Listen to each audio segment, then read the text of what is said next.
I want to set the stage for what we're about to jump into next, because now we're getting deep, and this is why this topic is so absolutely important. Whether we're talking about remote viewing, also I kind of consider out of body experiences, astral projection in that same lane of just having ultimate importance. And here's why. I want to preface it this way. I was starting to get into a lot of NDEs and understanding the nature of reality from that vantage point. In 2024, I was going through something traumatic for like that entire year. And that caused me to look at all this type of information. And first you would say I was kind of going down a new agey type of path where that was starting to blow me away. And I said, okay, they're all saying the same thing. It's peace and love. It's learning. It's a school. This is beautiful. And then so ultimately, a lot of the comings and goings on this planet or in this reality seemed essentially trivial, because really, ultimately, whether we acquire assets or lose things or whatever, it's all intent. It's all by design. Everything is planned out. And so we're pretty much doing exactly what we're supposed to be doing here on life. That relieved me of a lot of pressure at the time and just said, oh my gosh, okay, so we're all here with a preset design to some extent. And you could say like, yeah, there are negative things happening.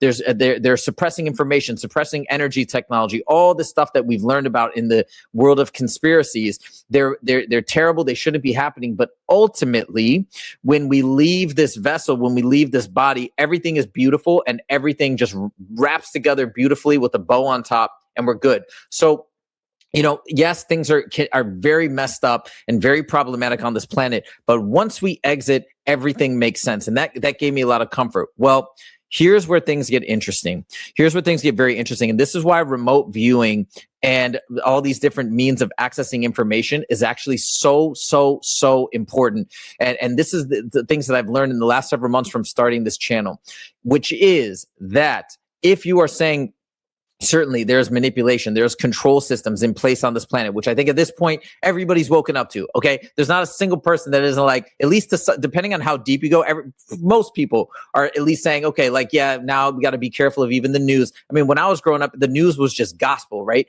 But I think a lot of people are waking up to this idea that there's manipulation here. But here's where it gets wild, and here's where it gets really, kind of not so happy, is that the idea that the manipulation and the entire system is not just about what's happening on this planet. Once we exit, we are still in the cycle. We are still in a closed box system that is potentially keeping us entrenched in this cycle of rebirth, cyclic existence, as they say in the Tibetan Book of the Dead.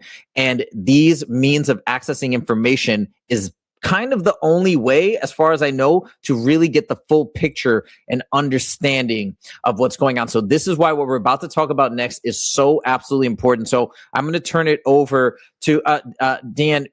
I've heard you guys in the videos talk about loosh, talk about NDEs, and I'm just going to let you take it away. What have you seen with respect to the overarching system? Before we get started, though, I do want to say one real quick thing. Yes. Morgan, if you want to jump in here and maybe address some of this, at least from your point of view. We don't have all the answers. Okay. First off. Second off, this is some pretty dark stuff. And it's one thing we forgot to talk about in our last show with Mav on Tailspin, is that this gets pretty dark. And we suggest that people take it and sit with it. And it takes a while. When we first started getting this information out, really right away in 2012, we didn't really know it until about 2015 when we started hitting other targets that we were actually been working on some of these tangential ideas since we started with the ed course and then his forums back in the day. We hope that people work with qualified medical psychologists and psychiatrists. If you've got an issue with depression or other maladies, we suggest that you don't listen. Work through your stuff. It's one thing that is very common this day is that everyone's walking around with some level of trauma. I have my own. I work on my own, but shadow still comes out in popular psychological vernacular. But just sit back and try not to take it too harsh, essentially. But I also want to say too that Dan has done a really good job in the videos. Look, but I think you should take exactly what he said to heart. If this is not for you, or if you don't want to go down this rabbit hole, then you absolutely tune out. But what I love about the message, I feel like that Dan, if I think it's you that's generally the one that I've been hearing, that is, and look, I'm the same way in life. There's always a positive message, and I don't think it's by fabric. You're not like just manufacturing positivity, but there is positivity to be had in everything that you guys have been seeing and observing, which is empowering, which is about our sovereignty and all these. I just want to throw that out there. But anyways, could we jump back to what Dan, would you be able to cover and kind of jump in on this topic? The first thing I want to say after the disclaimer. Yes. When we first started running into this stuff in what would have been 2015, we had a bad year. We hit the most significant remote viewing target, and then within a target or two, it was the topical search on moksha, which loosely translate the ability to escape the reincarnation cycle, if I'm not mistaken. And there were other ones on what reality was, topical search on reality, and what reality really is. And then this was all in the matter of like 6 to 8 weeks, one summer, 2015, 2016. And we had a bad time, man. I wouldn't say depressed, but like it blows apart your world view, your world paradigm. And we can add the lunar wave, if we'll get to that here in a second.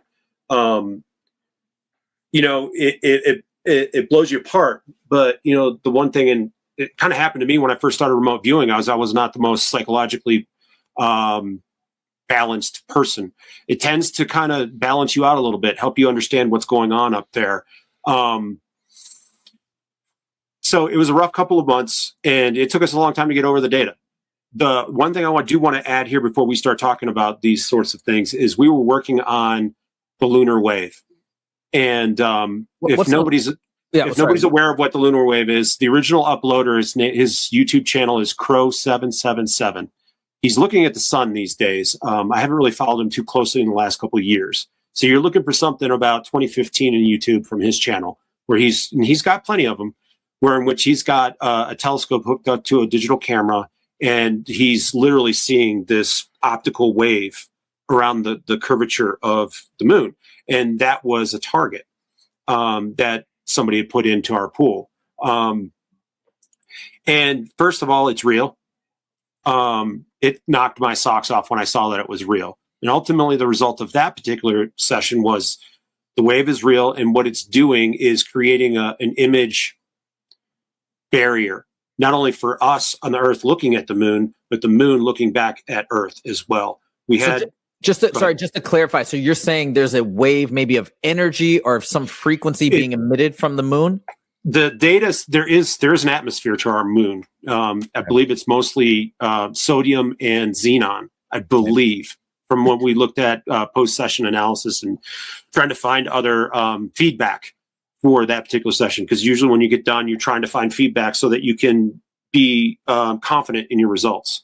And in that particular session, it was describing this wave as a refresh for this this field or this vision or this I don't want to say holograph, because it's going to lead to a whole lot of different conversations, but ultimately it prevents somebody on the moon from seeing the Earth as it truly is, and it prevents people on the Earth from truly seeing what the moon as it truly is. Now, we had dust, we had craters, but we also had civilization underneath a broken bubble, and we don't have any kind of parallax for time, so we don't know how long ago this civilization that was there, but at the time, yes, this thing is real. Now, going through that, and the bright spot that I wanted to highlight here is we were far into this. We were probably 50 to probably 120 minutes worth. Oh, no, not 50 minutes. About 120 minutes worth of work. After about 45 minutes in our methodology is when you get the point where in which you can stand on your foundation that you've laid as a remote viewer to be able to reach out for other things, to try to mentally go out and query and bring back what we call richer data. And at this point, we're in what we'll call stage 6, and we're sketching. And what I'm sketching was 2 lovers that were in a jail cell, essentially. And outside of this jail cell is this cop sort of thing, beating on his baton, looking at the 2 people. There's cameras and there's other people watching what's going on inside this cage. Okay. And ultimately, what it showed was two people were engrossed in each other so much that they didn't even notice the cage. There were two people that were so involved with each other, they didn't notice there were people on the outside looking in. And at one point during the analysis, the project manager asked me, he's like, well, who's truly in control here? And he had me poke around the page and he asked me the question. And ultimately, I told him it's the people inside the cage. Ultimately, we do have control here. As we will find out probably somewhere down the line, whether it's this call or maybe perhaps an addendum later that we might do, ultimately, we have the power to have the control here. Everything that's going on that we're about to go through, we are the source of the power, what happens, we can choose. Ultimately, choice. And we'll get into free will and destiny here in a little while too. But we have the power. They do not. So keep that in mind when we start to go through this stuff. 100%. And I've been again, this is not something that you guys have told me but this is the conclusion that I've been coming to the more that I've dove into all this material and the more that I think about if there's so much manipulation and so much happening to keep us, let's say, entrapped in this system. Well, we must be pretty darn powerful. There must be something pretty special about that. So that resonates with me so much, so much. I know that I could hear the people in the comments already. Just calm down. We'll get to it. Everything's going to be fine. At worst, we'll be releasing stuff as soon as we can get it together. I don't really need, but people should understand that, there's not a whole lot of money in remote viewing. A lot of the people, like I can't make a living doing it. I work for a living, and so does Morgan, and so does everyone else that we work with. There are some people who are fortunate enough out there to have a model with the YouTubes, and that seems to work out well for them. But anyway, so I guess what he was trying to do is let's go kind of in an order. So when we were first training on the forums, usually as soon as you get done with the DVD set is when they start trying to push your but your skills a little bit higher. And one of the projects is what we call Project Coffee, which was probably about summer of 2013, somewhere in that neighborhood. And ultimately, the result of Project Coffee, its Q was the origin of Homo sapiens sapiens, which is our current meat suit. And if you would believe anything with anthropological history and way that archaeologists describe our current history, and I know there's a whole question about resets and missing time with certain civilizations, and some people say there was 1,000 years added or taken away or whatever you want to call it. But ultimately, this meat suit, from what we know, is about 250,000 years old. So from what we know, 250,000 years ago, there was, I don't want to say this, there was a genetic manipulation, which involved a camouflaged center of others, let's just say. And they basically kidnapped a bunch of former hominids and started doing experiments with them. And over the course of time, a new human hit the scene. You can look at our website, and we have a write-up on that. I think it's the origin of modern man, I believe, is the article. Go through and read it. We have more statistics, like this particular skeletal remains that was found in this particular area with this, with these attributes at this particular area. But ultimately, there was a new human on the scene, a new Homo sapien. And I believe who kidnapped these hominids and who did this? At that point, it's not very clear. We don't start working on these guys. We don't start seeing these guys in full detail until basically the next project. Not really full detail because we don't know much about them in general. Because we're just, at this point, as we're working, we're just hitting targets. We're just asking questions and hitting targets. We don't get to putting all this stuff together until like 2016, 2017, 2018. Then we start hitting more of it in 2020. So this stuff takes time because of the blind protocol. We need to run other targets. And then on top of that, we need to run other calibration targets to make sure that we're accurate. And other subject matters come up, optimum health trajectories for other people, most significant false beliefs, gold targets. That's a whole nother ball of wax that one of our associates and I are thinking about putting something together about how we're using remote viewing to try and find gold targets all throughout the United States and other countries. But anyway, so we get to the point where we see that there's genetic manipulation is the total answer, really. There's details around that concept, but that's ultimately the answer from Project Coffee, is that there was genetic manipulation to create a new version of human meat suit, so to speak. And we moved from Project Coffee into the most significant remote viewing target at that point. And that was about a year or two later, I think, at that point.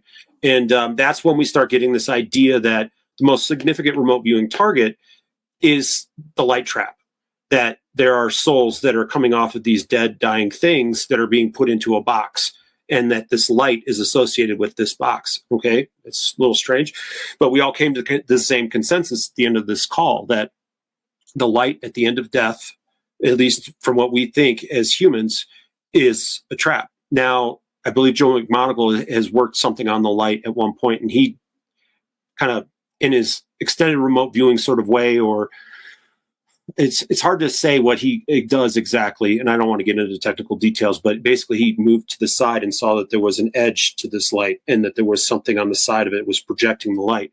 There's other examples in history and in media. John Lear in the Coast to Coast AM shows described this situation about not going into the light. It's present in a lot of different places. We're not the only people that have purveyors of this information. It's many spots. Yes. You look at the ancient Vedic culture, they talk about this reincarnation situation in the light. Other civilizations do too. You've done more work and read the Tibetan Book of the Dead, and I have not. Yeah. Egyptian Book of the Dead. I would imagine there's something involved there as well. Then you look at the Gnostics and their whole process of trying to get out of this trap. It's very complex in their vernacular. Yes. So I just want to make sure that everybody knows that, we are not the purveyors of this information. We're confirming for remote viewing evidence that these other historical civilizations and other people have talked about this. Now, of course, it's lost to time, and it's being destroyed in wars or in great fires of great cities and that kind of stuff, and civilization reset. But it's there, and that's what we get out of the most significant remote viewing target. And then we run into the topical search of moksha, the term moksha. A topical search for us is when we don't know what we're asking. We're just doing a probe. Okay, what is this? What is this concept? And each individual viewer, based on their own education, their own experience, and their own general lexicon of knowledge, will put out a metaphorical story generally by the time they do a session, 2 sessions, 3 sessions. The idea is to get it in the first session, but sometimes these things are very large, these concepts, and it requires multiple projects. And the moksha idea was to just don't go in the light, bro. Don't go in the light. And when you say don't go in the light, like, where do you go? Do you just go the opposite direction, or what does that We're mean? kind of at that point now. We're trying to map out the idea of what's going on. I can talk about my particular session from about 2022 on, I'm trying to remember if it was what is harvested from a soul. I don't think that's correct. What happens if you choose to not go into the light? And I think I talked about this a little bit in the Doom Room at some point. You did. For me, the ideal, like, I don't want to say this, my ideal life right now and my conscious awareness of what I would like and what I would want is just a cabin in the woods with a dog. And that's ultimately what came out. Now, it doesn't mean that everyone's just going to go by themselves. We can look to other people's works. Robert Monroe talks about it a little bit in which he's traveling on with his buddy that he doesn't know the name for, which winds up being his future spiritual self helping him out in the present, sort of thing. And they go and they visit a friend who's living with a significant other in this reality, and they're in the woods by themselves, away from people, just enjoying their time and being themselves. Also in that session, excuse me, the light. The moment at which me personally am looking at the light, first I recognize it, right? The first option was I recognize this light and I know what it is, and I choose not to go into it. And then nothing really else data-wise comes out at that point. The second one was as I was heading towards the light, there's warning signs along the sides here. Don't do this. Don't do this. Don't do this. And the third option that I had at the time was just sitting in a meditative, lotus pose, just meditating, not really attached to the light, not really concerned about the light, just being. And it's hard to say how big this control structure is. Is it just this planet? Is it the entire solar system? Is it the entire galaxy? Is it our branches of that string of super clusters? Is it the entire universe? I don't think so, but we don't have definitive information just yet. And real quick, going back to this idea of, you said avoiding the light, and then maybe in that example going to a cabin or being with your higher spiritual self, or different ideas like this. Am I understanding this right, that if you don't go into the light, the main idea is it's almost like choose your own adventure. You get to choose and dictate. Would you describe it that way? In some respects, yes. We've been working on this model, and I'd have to pull it up. I don't know. I don't have it. We did put it in the Doom Room recording. You might see it if you really zoom in on it. It's not the best recording in the world. The audio was good, but everything else was. At some point, we do have this general idea of model of we're living in a reality, and this is the way I kind of describe it: is that it's very much like we're in a park watching a movie, right? We're in this park. Let's call it base reality. And then you're watching something on the screen. And what's going on is there's some sort of projecting that's overlapping this scene that we're sitting at, and we're participating in it. I liken it to either, I don't want to use dimension, or I don't know which word to use, density, dimension, or whatever else. Mm-hmm. But it seems as if everything that's going on here in this dimension, the third dimension, is being broadcast or being projected from a different dimension. And we're just living in the shadow of that world. We think at this point that world is the base reality, base world, and what's going on here in this quote unquote simulation. And I don't really like the word simulation. It's the best word we have. It's the best concept that we have for what's going on. Actually, I would debate that, and I hope that's you can fine. hear me now. We can have that. Yeah, I would say a better word actually is virtual reality. Okay. And fair possibly enough. Even better than that is dream. Okay. Dream is, in my opinion, and based on the sum of the data available to us now, I'm quite certain of this, that dream is the best analogy that we can come up with. It kind of covers all bases, and I think it covers them most accurately.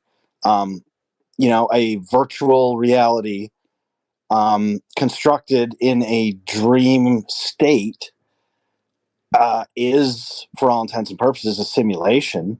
Now might be as good a time as anything to mention the concept of basically the Matrix kind of model. The people in jars, the brains in jars. Look, and this is where it gets really dark and disturbing. But the fact of the matter is, this precise imagery comes up repeatedly. I've tasked and Morgan, by the way, two things. One, your audio sounding great now, so this is good. Second, so we're back. But the second thing, when you're talking about the people in jars, you're talking about the projection. Are you talking about base reality? Yeah, space reality. Yes. And this is where the idea of, we've kind of conversationally, excuse me, we've used the term prison planet before, but that's not really accurate. I think prison reality is much more accurate. And what our data basically tells us is that there are a bunch of us, people, the genetically engineered hominids of Earth, Terra, base reality, who were imprisoned and subjected to pretty horrendous experiments. And at least one branch of the experiment is effectively running this and here I will use the term simulation. But how is it a simulation? Well, it's a simulation in that these people are basically placed in some form of stasis or coma, and they're basically in a tank. Like, visualize the Matrix pods, or the what are they called? The healing tanks from Star Wars. You're suspended in this fluid with a breathing apparatus, and in this case, something akin to like a Neuralink, basically. So you're all wired together, and there is a technological component that is kind of, I think, regulating the dream, the shared dream. And that's basically what we're looking at here. We're inside a shared dream. The real physical us is suspended in some fluid somewhere. That as ridiculous as that sounds, yeah, trust me, I know, but the data brings this back repeatedly. And I mean, I'm telling you, I've tasked this to people with the hope of them actually disproving it. Like, I want to see something else, right? And invariably, they come back with the same imagery every time, that there is this subterranean, literally under the ground, basically the basement of this large structure. And in this basement, there is where these experiments are being conducted. And is this data, by the way, outside of your team, that other teams or other remote viewers that you've conversed with are also seeing roughly the same thing? I don't know. I think to some extent, but to be fair, I purposefully keep other public remote viewing groups basically at arm's length, and it's nothing personal. I just I don't, and I don't mean this in a rude way, but I don't really care what they're doing. Got it. Okay. I don't want to be influenced by them. Sure. I see, of course, this kind of stuff, like other remote viewing groups, their work comes across my feed. I see it, but I don't actively follow it. The trouble is, what I have seen is that some people who have come across this data and adjacent data have either, at some point, they've either decided that no, their work was wrong, at least in that case, or that any number of excuses, but they effectively denounce their own work. I've seen that. I think it's too much for some people. I will say there are certainly people in the RV community that won't even entertain the possibility that this is real. That what we're talking about is real. They say, no, this cannot be a prison, because after all, we have free will, and look at the beauty in the world around you. How could that possibly be the case? Well, I know you guys don't have all the answers, but do you guys have a theory? And let's go back to loosh a little bit.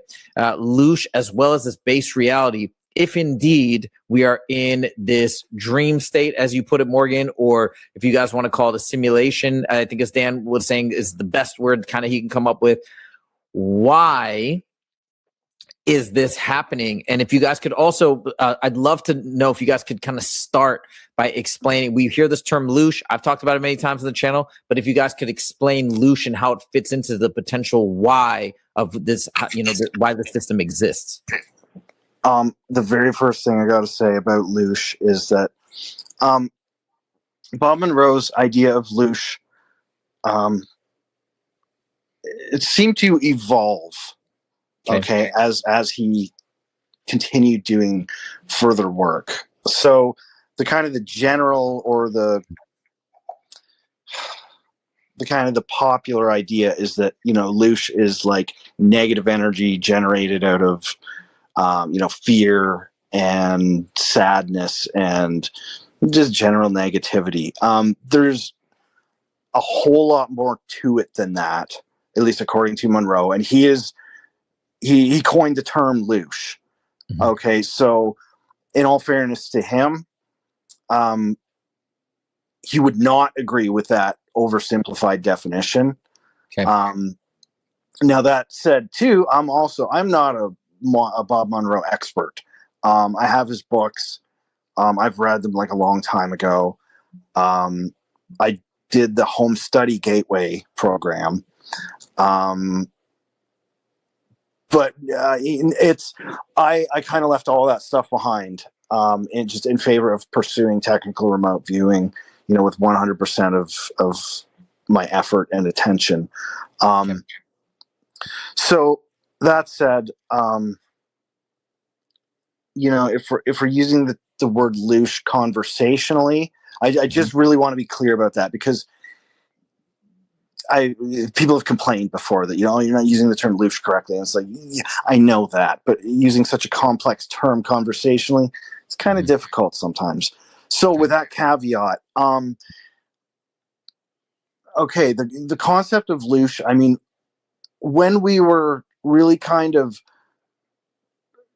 stepping back and taking that 30,000 foot view of the projects that we've worked over the years, and kind of started really, deciding where there were threads to connect and where there weren't, we did often use the term loosh kind of casually, just to describe what we were talking about in terms of the energy harvest component of this whole kind of system.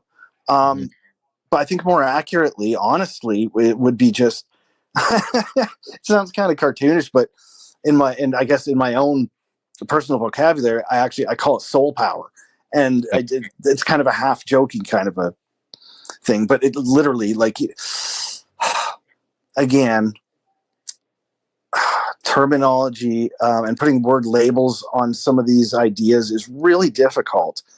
But what I'm talking about is, whether you think of it as soul, spirit, essence, or that, spark, just that spark that is uniquely you, that's the being part, of the human being, the potentially eternal bit of the way that I think of it. And again, this is based on my work. You kind of asked about it before, but that spark or I don't know. Some might call it the divine spark, maybe in Gnosticism, but effectively our energy that is within us, that I think many of us believe is indeed internal and way more powerful than maybe we realize. That's kind of what you're saying? Yes. And that ultimately is, I think what it really comes down to is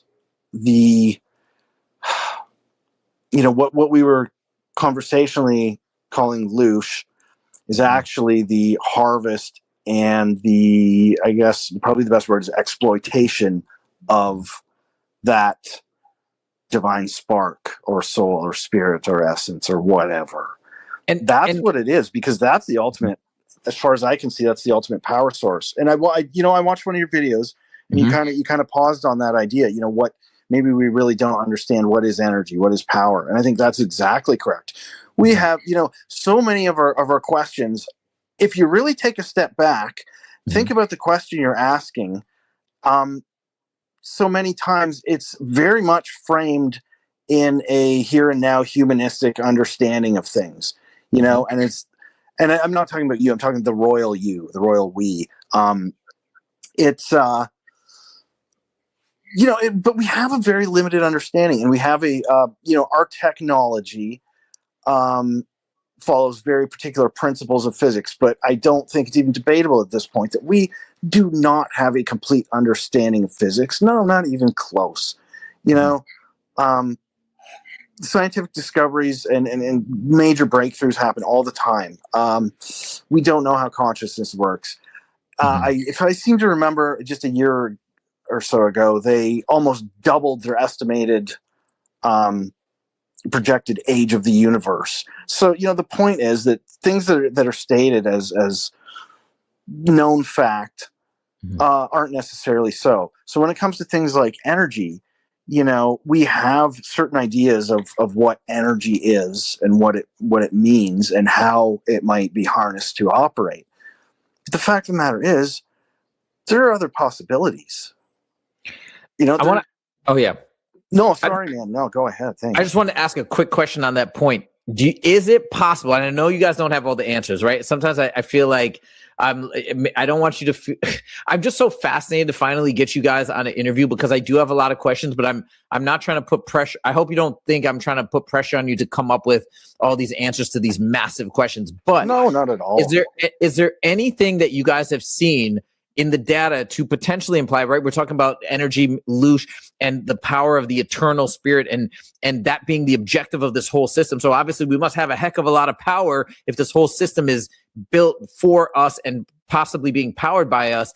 Is it possible that we are powering everything and we are that powerful, and that loosh, or this idea of the energy G that is being emitted, is potentially behind all the energy in the universe, 0 point energy, and all of the above? It's a good question. Well, I mean, I have a short answer for that, and that is that I believe, and this again is based on my own work on this subject, is that I use the term primordial thought, that was a term that was suggested to me. But my work basically says that the origin point of reality itself was, and again, we're talking so far outside of human understanding that I'm doing the best I can. But well, I described it as like just the flash, like the first thought. Mm-hmm. And it's almost like, here's another way to think about it. You know, the universe couldn't exist until there was conscious awareness to experience it. Mm-hmm. Okay. That sort of thing. And again, I'm doing the best I can. But I think I see what, but if you say it like that, it's when you frame it that way, the universe cannot exist until there's a thought to experience it or a consciousness to experience it. That kind of frames it in that way, that it is the source of everything. Effectively would be that conscious energy or that thought energy. Is that, am I right? Oh, I think quite literally. Okay. Not just metaphorically, but literally, yes. Yeah, there's many schools of thought out there that say that everything is consciousness. We are everything, and everything is us. Like we're all connected. To get back to the idea of the loosh situation, I think why my associate there has an issue using it, because we never really use the word loosh in any of our data. That's what it looks like. It walks like a duck. It talks like a duck. It might be a duck. It seems, and I just want to hit this real quick, that over the course of the work and the data, is that it appears as if there are cycles of what's going on. It seems as if that first genetic manipulation may not have been the first. It may have been more before that, maybe more after that. But it seems as if that we are a snapshot currently in an evolution towards something that doesn't look like human. Ultimately, the viewer in the original, which one was that? It might be the humans intelligent design, but ultimately the idea is that there's these group of people that are being experimented on and genetically manipulated in such a way to ultimately result in like that flame or that divine spark in a tank of water, and being able to do things to the water to make the spark give off the energy or radiate its essence or whatever. Basically, you're saying make it easier to extract energy. Yeah. And you wouldn't have to use as much, make it more efficient. And it seems as if the meat suit's being designed more and more towards the idea that whatever the spark is that's in the meat suit radiates out even more. And the more that you develop the meat suit over time or time cycles or civilization cycles, that ultimately they're going to the point where they don't need the meat suit anymore. They just have these sparks in tanks that they can, experiment with to get the energy out of the spark. What are they doing? What are they doing with this energy? There's several different things. First, we know that it does power the simulation, or the dream, or whatever you want to call it. We don't know if there's other farms. We don't know if it's just this planet or it's the entire universe. We don't know exactly. We haven't had the data yet. My guess is that it's just the planet or the solar system. Whether you want to rely upon other people's works or not, it seems that they might fit if you're trying to get this large mosaic of everything that we know. Again, Tibetan, Egyptian, David Icke, or others. Robert Monroe and everything else, and trying to generate this overarching mosaic of what's going on. But ultimately, there are other things going on. I suspect, this is opinion, this is not supported 100% by the data. We can get the data together, we get a solid story from the data, and then you can stand on that data and say, okay, with reason, what else are they doing? And it seems as if not only are they cycling through the meat suit, but they're cycling through each iteration produces different technologies. The Egyptian technologies, or maybe perhaps the Vedics had their own technologies where we're talking about Vimanas or something else like that, or any, Atlantean, if there is enough truth to that, and any other civilizations. It seems like through these cycles, they're not only are they getting energy, but they're also getting technology. It seems as if there's information that they're pulling from these large, whether it's metadata, I can't really say for sure, but the idea is that information about the culture itself, they're getting other technologies, other philosophies, other thoughts, and right at the end, normally, as I understand it, and the way I see the data, and the way I personally have my opinion about what's going on, is that they're drawing the energy. They changed the meat suit just before, and maybe at some point in the future, after I get a chance to really go through the data from the Bond of the Covenant in the Wilderness of the People. Ed spoke about this a couple of times on a couple of his later shows with with Art Bell, in that it seems as if there's these groups of people that are stashed away as of like a genetic reserve, so that if they make a mistake in the generating of the new meat suit, they still have the old stuff, which doesn't seem to quite equate too much with if they're masters of reality and they control the simulation. Like, why would you need to do that? That's not known at this point. But we've got energy, meat suit change, cultural and information, and it seems as if they're getting technology out of it as well. So hit the reset button. Go ahead. I see. Okay, and then reset to maybe like and start over again and do it all over again with a new meat suit. Would this be kind of akin to something like this, just so we can all wrap our heads around this? And they're getting technology, I assume you're saying, for the purpose that they're implementing in base reality. So would this be kind of like somebody saying, hey, I want to understand how to send a rocket to the moon. We haven't figured that out yet. All right, let's create a computer simulation. Let's run it in the simulation and see what happens there. And then we can put this like that, right? Yep, 100%. That's my thought. Yeah, that's my opinion. Okay. I don't know what else to go from there other than there's a potential that there's many other simulations going at the same time. Sure. So not only have, the eternal now, right, but maybe different other simulations that are going on parallel, where in which maybe perhaps something else is going, whether that's, different dimensions or different frequencies of existence, if you want to call it that. It gets a little convoluted and it definitely gets confusing at times. But big overarching view, that's what I believe is going on. Now let's take this to another point that you guys had mentioned in one of the in that lengthy video. So that is the point, and it definitely feels nefarious because it feels like with all the manipulation and the negativity, they're doing this kind of in a way you could say, obviously maybe free will laws apply, but we're being somewhat like led astray by participating in the system. And you mentioned something very interesting. You mentioned that the controllers of the system, whether they're within here in base reality or whatnot, they're degrading, they're downgrading, or they're almost like, it sounded like they're withering away because of these negative things that they're doing to us. Can you talk to me a little bit about that? What have you guys seen in terms of this degradation? Not a whole lot of data there. Okay. It's mostly one or two viewers with a couple of data points, and that's about it. It would require a whole new project, 5 people working about anywhere between 5 and 15 hours to get the base data analyzed, and then another 5 hours together to talk about it, and then another however long it takes to kind of get everything sussed out of it. And then you got to sit on it a while. And then you've got to be sure and, double check your hypotheses with the data. It seems as if they are degrading in some form or fashion. it's costing them something. We don't know what that is. We don't know how fast that is. We wish it was a lot faster. But the one thing I would say about all this that you just kind of elucidated is that ultimately it's almost like a legal fine print trickery to get you to accept to doing this. Mm-hmm. Again, the false light. It's you moved into the light. Is it your own fault? I mean, you're not of the greatest of conditions when you're passing over. It can be very traumatic for a lot of people. I'm sure I've died thousands of times, but I don't remember them. Right. At least not yet. I'm hoping to one day. It would be nice to be able to get some of the regression stuff that people talk about. But you're in a very confused state.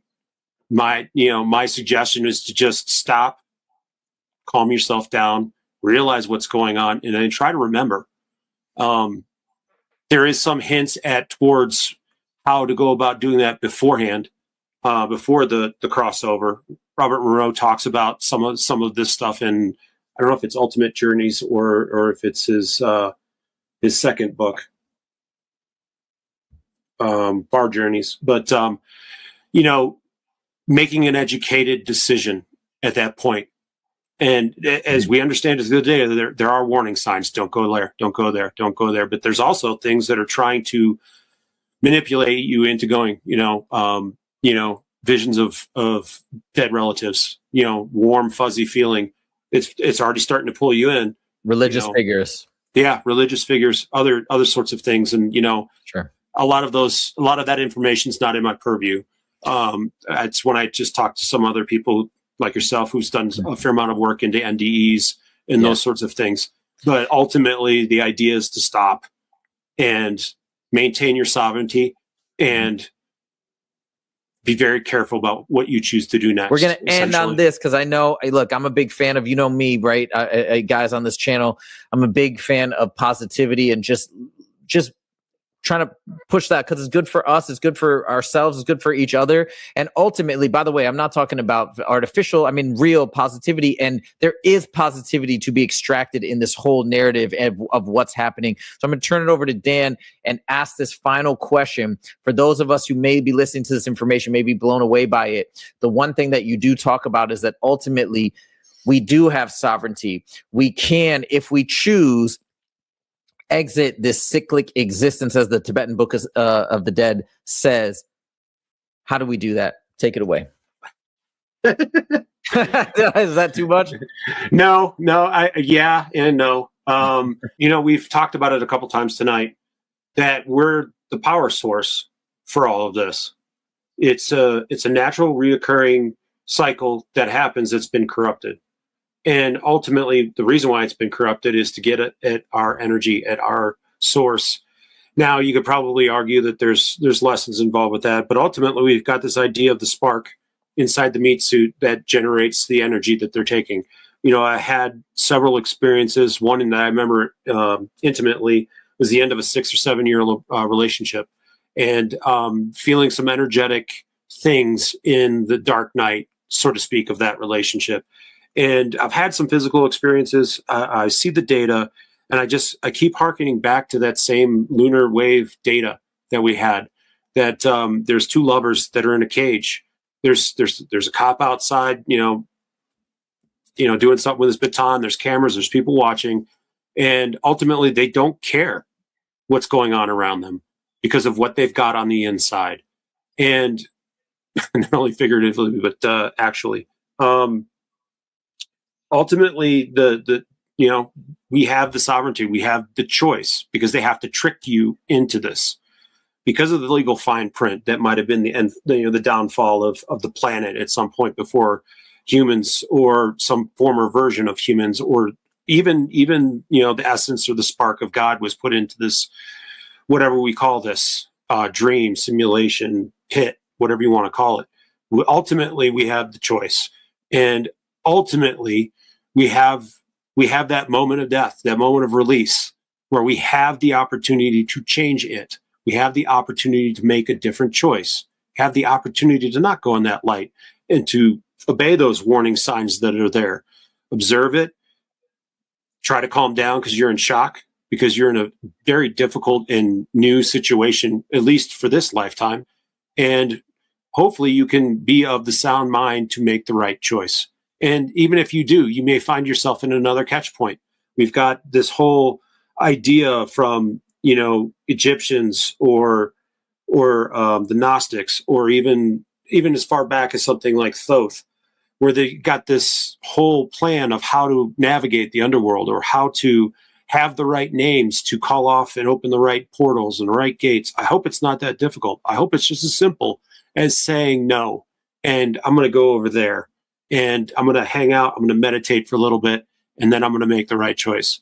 And it seems through the data that ultimately you might wind up in a catch-all of a life review. Now, that is also a natural process that could also be corrupted. Maintain your sovereignty, maintain your identity, maintain your choice. And I think you'll do fine. It's a great adventure, and the death is only the beginning. Amazing. Yeah, I think so. And I just want to add, to 100%, ultimately our message is a positive one. Absolutely it is. Knowing is half the battle. Okay. Knowing is half the battle. And once you know, you are in a much better position to decide and to act. And we can do that in our everyday lives by living honestly and honorably on a day-to-day basis. It's hard work, but anything worth pursuing is hard work.